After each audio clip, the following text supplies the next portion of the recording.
ಒಂದು ಗಂಭೀರವಾದ ಪ್ರಶ್ನೆ ಸಂಪೂರ್ಣ ಜೆನ್ಜಿ ಈ ಉದ್ಯೋಗಾಕಾಂಕ್ಷಿಗಳೇನಿದ್ದಾರೆ ಅವರೆಲ್ಲರ ಪರವಾಗಿ ನನ್ನ ಪ್ರಶ್ನೆ. ಧಾರವಾಡದಿಂದ ಪ್ರತಿಭಟನೆ ಆರಂಭ ಆಯಿತು, ವಿಜಯಪುರದಲ್ಲಿ ಪ್ರತಿಭಟನೆ ಮಾಡೋದಕ್ಕೆ ಹೋಗ್ತಾರೆ, ಬಿಸಿಲು ಜಾಸ್ತಿ ಅಂತ ಹೇಳಿ ಅವರ ಪ್ರತಿಭಟನೆಯ ಅನುಮತಿಯನ್ನೇ ಕೊಡೋದಿಲ್ಲ.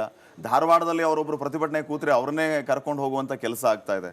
ಆಯ್ತು ಸರ್, ನೀವೇನೋ ಮಾಡಿ, ಪ್ರತಿಭಟನೆಯನ್ನು ಹತ್ತಿಕ್ತೀರಾ, ಪ್ರತಿಭಟನೆ ಹತ್ತಿಕ್ಕಿ, ಅನುಮತಿಯನ್ನು ಕೊಡಲು ಅನುಮತಿ, ನೀವೇನೋ ಮಾಡಿ, ನಮ್ಗೆ ಅಲ್ಟಿಮೇಟ್ಲಿ ಬೇಕಾಗಿರುವಂಥ ಉದ್ಯೋಗದ ವಿಚಾರವಾಗಿ ಯಾಕೆ ಸರ್ಕಾರ ಸೀರಿಯಸ್ ಆಗಿ ಚಿಂತನೆ ಮಾಡ್ತಾ ಇಲ್ಲ? ಶಾಶ್ವತ ಪರಿಹಾರ ಏನು ಸರ್? ನೋಡಿ, ಇದಕ್ಕೆ ಶಾಶ್ವತ ಪರಿಹಾರ ಇದು ಕೇಂದ್ರ ಸರ್ಕಾರದ ಹತ್ರ ಇದೆ. ಕೇಂದ್ರ ಸರ್ಕಾರ, ನಾನು ಯಾಕೆ ಹೇಳ್ತಾ ಇದ್ದೀನಿ ಅಂದ್ರೆ ಕೇಂದ್ರ ಸರ್ಕಾರ ಅಂತ ರಾಜ್ಯ ಸರ್ಕಾರದ ನಾನು ಪ್ರಶ್ನೆ ಮಾಡ್ತಾ ಇರೋದು ರಾಜ್ಯ ಸರ್ಕಾರಕ್ಕೆ. ಕೇಳಿ, 3 ವರ್ಷ ಆಯ್ತು ನೀವು ಅಧಿಕಾರದಲ್ಲಿ ಕೂತಿದ್ದೀರಿ, ನೇರವಾಗಿ ರಾಜ್ಯ ಸರ್ಕಾರದಲ್ಲಿ ಎಷ್ಟು ಹುದ್ದೆಗಳು ಖಾಲಿ ಇದೆ ಸರ್? ಕೇಂದ್ರ ಸರ್ಕಾರದವರು ಬಂದು ಭರ್ತಿ ಮಾಡ್ಬೇಕಾ? 10 ವರ್ಷ ಆಯ್ತು ಮೋದಿ ಸರ್ಕಾರ, 12 ವರ್ಷ ಆಯ್ತು ಮೋದಿ ಸರ್ಕಾರ ಬಂದು. ನಮ್ಮ ಸರ್ಕಾರಕ್ಕೆ ಇಲ್ಲಿ ಕೇಳಿ, ಶರಣ್ ಪ್ರಕಾಶ್ ಪಾಟೀಲ್ ಅವರನ್ನ ಸಂದರ್ಶನ ಮಾಡ್ತಾ ಇದ್ದೀನಿ, ಆಯ್ತು ಇಲ್ಲಿ ಕೇಳಿ. ನಾನು ಯಾಕೆ ಹೇಳ್ತಾ ಇದ್ದೀನಿ ಅಂದ್ರೆ I don't talk without reason. ನಾನು ಯಾವುದೇ ಮಾತಾಡಿದ್ರೆ ಅದ್ರ ಹಿಂದೆ ರೀಸನ್ ಇರುತ್ತೆ, ರೀಸನಿಂಗ್ ಇರುತ್ತೆ. ನಾನು ಯಾಕೆ ಹೇಳ್ತಾ ಇದ್ದೀನಿ ಅಂದರೆ 12 ವರ್ಷ ಆಯಿತು ಕೇಂದ್ರ ಸರ್ಕಾರ ಬಂದು. Have the analyse this, have the analyse minister, ಒಬ್ಬ ಜವಾಬ್ದಾರಿಯುತ ಮಂತ್ರಿಗಳು ಕೇಂದ್ರದತ್ತ ಬೊಟ್ಟು ಮಾಡೋದು ನನಗೆ ಯಾಕೆ ಸಮಂಜಸ ಅನಿಸ್ತಾ ಇಲ್ಲ? ಕೇಳಿ, ನೀವು ಯು ಆರ್ ನಾಟ್ ಲಿಸ್ನಿಂಗ್. ನಾನು you should listen to my reason please. You see why I am telling this is what did Modi promise to the country? ನಾವು ಬಂದ ಮೇಲೆ ಪ್ರತಿ ವರ್ಷ 2 ಕೋಟಿ ಉದ್ಯೋಗ ಕೊಡಿಸಿದ್ರಾ? ಉದ್ಯೋಗ ಕಮ್ಮಿ ಆಗಿದೆ. Nobody is asking the central government. ಅವರು ಕೊಡ್ತಾ ಇಲ್ಲ, ನಾವು ಕೊಡಲ್ಲ ಅಂತ ಹೇಳ್ತಾ ಇದ್ದೀರಾ?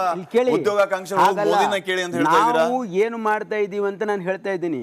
ಅವ್ರೇನು ಮೋದಿ ಅವ್ರು ಬಂದು ಹೇಳಿದಾರೆ ಏನು ಮಾಡ್ತಾ ಇದೀವಿ ಅಂತ? ನೀವೇನು ನೀವು ಅವ್ರಿಗೆ ಕೇಳಕ್ ಸಾಧ್ಯ ಇದೆ? ನೀವು ಹೋಗಿ, ಯಾರು ಕೇಳಲ್ಲ.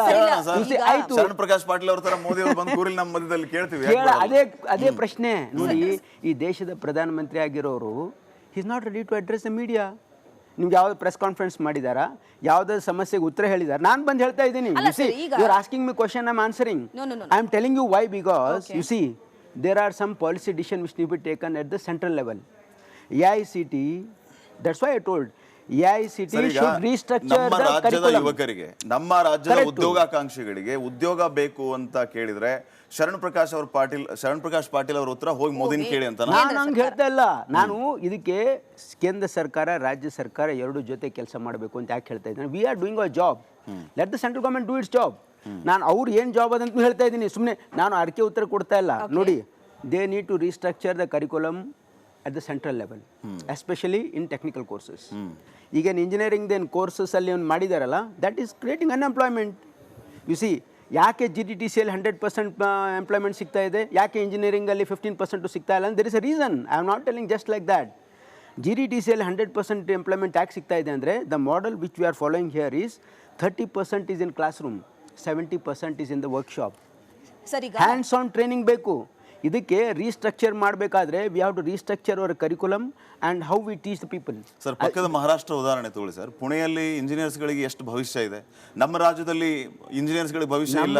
ಅವರು ಪುಣೆಗೆ ಹೋಗ್ತಾ ಇದ್ದಾರೆ, ಚೆನ್ನೈಗೆ ಹೋಗ್ತಾ ಇದ್ದಾರೆ. ನಮ್ಮ ರಾಜ್ಯದಲ್ಲಿ ಇದ್ದಷ್ಟು ಭವಿಷ್ಯ ಬೇರೆ ರಾಜ್ಯದಲ್ಲಿ ಎಲ್ಲಿ ಇರೋಕ್ಕೆ ಸಾಧ್ಯ ಇಲ್ಲ. U C, this is the IT capital of the country. IT capital of the country ಇವತ್ತು. ನೋಡಿ, ನಮ್ಮ ರಾಜ್ಯದಲ್ಲಿ ಸೃಷ್ಟಿ ಆಗಿರೋಷ್ಟು ಉದ್ಯೋಗ ಇಡೀ ದೇಶದಲ್ಲಿ ಎಲ್ಲೂ ಆಗಿಲ್ಲ. ನಮ್ಮ ರಾಜ್ಯದಲ್ಲಿ ಕೆಲಸ ಮಾಡ್ತಾ ಇರ್ತಕ್ಕಂಥ ಏನು ಇಂಜಿನಿಯರ್ಸ್ ಇದ್ದಾರೆ ಬೇರೆ ನೋಡಿ, Maharashtra, I agree, Maharashtra and Karnataka are the only 2 states where there are very progressive and there is huge employment. Why all the industries are coming to Bangalore? Why they are not going to? You see, ಕೇಂದ್ರ ಸರ್ಕಾರ they are poaching the industries to go to Gujarat by force. ಒಂದು ಗಂಭೀರವಾದ ಪ್ರಶ್ನೆ. ಸಂಪೂರ್ಣ Gen Z ಈ ಉದ್ಯೋಗಾಕಾಂಕ್ಷಿಗಳೇನಿದ್ದಾರೆ ಅವರೆಲ್ಲರ ಪರವಾಗಿ ನನ್ನ ಪ್ರಶ್ನೆ. ಧಾರವಾಡದಿಂದ ಪ್ರತಿಭಟನೆ ಆರಂಭ ಆಯಿತು, ವಿಜಯಪುರದಲ್ಲಿ ಪ್ರತಿಭಟನೆ ಮಾಡೋದಕ್ಕೆ ಹೋಗ್ತಾರೆ, ಬಿಸಿಲು ಜಾಸ್ತಿ ಅಂತ ಹೇಳಿ ಅವರ ಪ್ರತಿಭಟನೆಯ ಅನುಮತಿಯನ್ನೇ ಕೊಡೋದಿಲ್ಲ. ಧಾರವಾಡದಲ್ಲಿ ಅವರೊಬ್ಬರು ಪ್ರತಿಭಟನೆ ಕೂತ್ರೆ ಅವ್ರನ್ನೇ ಕರ್ಕೊಂಡು ಹೋಗುವಂತ ಕೆಲಸ ಆಗ್ತಾ ಇದೆ. ಆಯ್ತು ಸರ್, ನೀವೇನೋ ಮಾಡಿ, ಪ್ರತಿಭಟನೆಯನ್ನು ಹತ್ತಿಕ್ತೀರಾ, ಪ್ರತಿಭಟನೆ ಹತ್ತಿಕ್ಕಿ, ಅನುಮತಿಯನ್ನು ಕೊಡಲು ಅನುಮತಿ, ನೀವೇನೋ ಮಾಡಿ, ನಮ್ಗೆ ಅಲ್ಟಿಮೇಟ್ಲಿ ಬೇಕಾಗಿರುವಂಥ ಉದ್ಯೋಗದ ವಿಚಾರವಾಗಿ ಯಾಕೆ ಸರ್ಕಾರ ಸೀರಿಯಸ್ ಆಗಿ ಚಿಂತನೆ ಮಾಡ್ತಾ ಇಲ್ಲ? ಶಾಶ್ವತ ಪರಿಹಾರ ಏನು ಸರ್? ನೋಡಿ, ಇದಕ್ಕೆ ಶಾಶ್ವತ ಪರಿಹಾರ ಇದು ಕೇಂದ್ರ ಸರ್ಕಾರದ ಹತ್ರ ಇದೆ. ಕೇಂದ್ರ ಸರ್ಕಾರ, ನಾನು ಯಾಕೆ ಹೇಳ್ತಾ ಇದ್ದೀನಿ ಅಂದ್ರೆ ಕೇಂದ್ರ ಸರ್ಕಾರ ಅಂತ ರಾಜ್ಯ ಸರ್ಕಾರದ ನಾನು ಪ್ರಶ್ನೆ ಮಾಡ್ತಾ ಇರೋದು ರಾಜ್ಯ ಸರ್ಕಾರಕ್ಕೆ. 3 ವರ್ಷ ಆಯ್ತು ನೀವು ಅಧಿಕಾರದಲ್ಲಿ ಕೂತಿದ್ದೀರಿ, ನೇರವಾಗಿ ರಾಜ್ಯ ಸರ್ಕಾರದಲ್ಲಿ ಎಷ್ಟು ಹುದ್ದೆಗಳು ಖಾಲಿ ಇದೆ ಸರ್? ಕೇಂದ್ರ ಸರ್ಕಾರದವರು ಬಂದು ಭರ್ತಿ ಮಾಡ್ಬೇಕಾ? 10 ವರ್ಷ ಆಯ್ತು ಮೋದಿ ಸರ್ಕಾರ, 12 ವರ್ಷ ಆಯ್ತು ಮೋದಿ ಸರ್ಕಾರ ಬಂದು. ನಮ್ಮ ಸರ್ಕಾರಕ್ಕೆ ಇಲ್ಲಿ ಕೇಳಿ, ಯಾಕಂದ್ರೆ ಶರಣ್ ನೀವು- ಪ್ರಕಾಶ್ ಪಾಟೀಲ್ ನೀವು ಅವ್ರನ್ನ ಪ್ರಶ್ನೆ ನಾನು ಕೇಳಿದ್ರೆ ಈಗ ಸಂದರ್ಶನ ನೋಡಿ, ಮಾಡ್ತಾ ಇದ್ದೀನಿ. ಇನ್ನು ಮೋದಿ ನನಗೆ ಅವರು ಯಾಕೆ ಬಂದು ಈ ಸಂದರ್ಶನ ಜಾಗದಲ್ಲಿ ಮಾಡ್ತಾ ಕೂತ ಇದ್ದೀನಿ? ಮೋದಿ ಅವ್ರನ್ನು ಪ್ರಶ್ನೆ ಇಲ್ಲಿ ಕೇಳಿ, ಮಾಡ್ತೀನಿ. ಆಯ್ತು ಇಲ್ಲಿ ಕೇಳಿ, ನಾನು ಯಾಕೆ ಹೇಳ್ತಾ ಇದ್ದೀನಿ ಅಂದರೆ I don't talk without reason. ನಾನು ಯಾವುದೇ ಮಾತಾಡಿದ್ರೆ ಅದ್ರ ಹಿಂದೆ ರೀಸನ್ ಇರುತ್ತೆ, ರೀಸನಿಂಗ್ ಇರುತ್ತೆ. ನಾನು ಯಾಕೆ ಹೇಳ್ತಾ ಇದ್ದೀನಿ ಅಂದರೆ 12 ವರ್ಷ ಆಯಿತು ಕೇಂದ್ರ ಸರ್ಕಾರ ಬಂದು. ಹ್ಯಾವ್ ದಿ ಅನಲೈಸ್ ದಿಸ್, ಒಬ್ಬ have the analyse experienced minister, ಒಬ್ಬ ಜವಾಬ್ದಾರಿಯುತ ಮಂತ್ರಿಗಳು ಕೇಂದ್ರದತ್ತ ಬೊಟ್ಟು ಮಾಡೋದು ನನಗೆ ಯಾಕೆ ಸಮಂಜಸ ಅನಿಸ್ತಾ ಇಲ್ಲ. ಕೇಳಿ, ನೀವು ಯು ಆರ್ ನಾಟ್ ಲಿಸ್ನಿಂಗ್. ನಾನು you should listen to my reason. Yes, please. You see why am telling this is what did Modi promise to the country? ನಾವು ಬಂದ ಮೇಲೆ ಪ್ರತಿ ವರ್ಷ 2 ಕೋಟಿ ಉದ್ಯೋಗ ಕೊಡಿಸಿದ್ರಾ? ಉದ್ಯೋಗ ಕಮ್ಮಿ ಆಗಿದೆ. Nobody is asking the central government. ಅವ್ರು ಕೊಡ್ತಾ ಇಲ್ಲ, ನಾವು ಕೊಡಲ್ಲ ಅಂತ ಇಲ್ಲ, ನೀವು ಹೇಳ್ತಾ ಅವ್ರು ಇದ್ದೀರಾ? ಕೊಡ್ತಾ ಇಲ್ಲ. ಅಥವಾ ಇಲ್ಲಿ ಕೇಳಿ, ಉದ್ಯೋಗಾಕಾಂಕ್ಷೆಗಳು ಹಾಗಲ್ಲ. ಮೋದಿನ ಕೇಳಿ ಅಂತ ಹೇಳ್ತಾ ಇದ್ದೀರಾ? ನಾವು ಏನು ಮಾಡ್ತಾ ಇದ್ದೀವಿ ಅಂತ ನಾನು ಹೇಳ್ತಾ ಇದ್ದೀನಿ. ಅವ್ರೇನು ಮೋದಿ ಅವ್ರು ಬಂದು ಹೇಳಿದಾರೆ ಏನು ಮಾಡ್ತಾ ಇದೀವಿ ಅಂತ? ನೀವೇನು ನೀವು ಅವ್ರಿಗೆ ಕೇಳಕ್ಕೆ ಸಾಧ್ಯ ಇದೆ? ನೀವು ಹೋಗಿ, ಖಂಡಿತ ಕೇಳೋಣ ಸರ್. ಯಾರು ಕೇಳಲ್ಲ. ಕೇಳೋಣ ಸರ್. You see, ಆಯ್ತು, ಶರಣ್ ಪ್ರಕಾಶ್ ಪಾಟೀಲ್ ಅವ್ರ ತರ ಮೋದಿ ಅವರು ಬಂದು ಕೂರಿಲ್ ನಮ್ಮ ಮಧ್ಯದಲ್ಲಿ ಕೇಳ್ತೀವಿ. ಅದೇ ಪ್ರಶ್ನೆ. ನೋಡಿ, ಈ ದೇಶದ ಪ್ರಧಾನಮಂತ್ರಿ ಆಗಿರೋರು is not ready to address the media. ನಿಮ್ಗೆ ಯಾವ್ದು ಪ್ರೆಸ್ ಕಾನ್ಫರೆನ್ಸ್ ಮಾಡಿದಾರಾ? ಯಾವ್ದಾದ್ರು ಸಮಸ್ಯೆಗೆ ಉತ್ತರ ಹೇಳಿದಾರೆ? ನಾನು ಬಂದು ಹೇಳ್ತಾ ಇದ್ದೀನಿ. You are asking me question, I am answering. I am telling you why, because you see there are some policy decision which need be taken at the central level. AICT, that's why I told AICT should restructure ನಮ್ಮ the ರಾಜ್ಯದ curriculum. ಯುವಕರಿಗೆ, ನಮ್ಮ ರಾಜ್ಯದ ಉದ್ಯೋಗಾಕಾಂಕ್ಷಿಗಳಿಗೆ ಉದ್ಯೋಗ ಬೇಕು ಅಂತ ಕೇಳಿದ್ರೆ ಶರಣ್ ಪ್ರಕಾಶ್ ಪಾಟೀಲ್ ಅವರ ಉತ್ತರ ಹೋಗಿ ಮೋದಿನ ಕೇಳಿ ಅಂತ. ನಾನು ಹಂಗೆ ಹೇಳ್ತಾ ಇಲ್ಲ.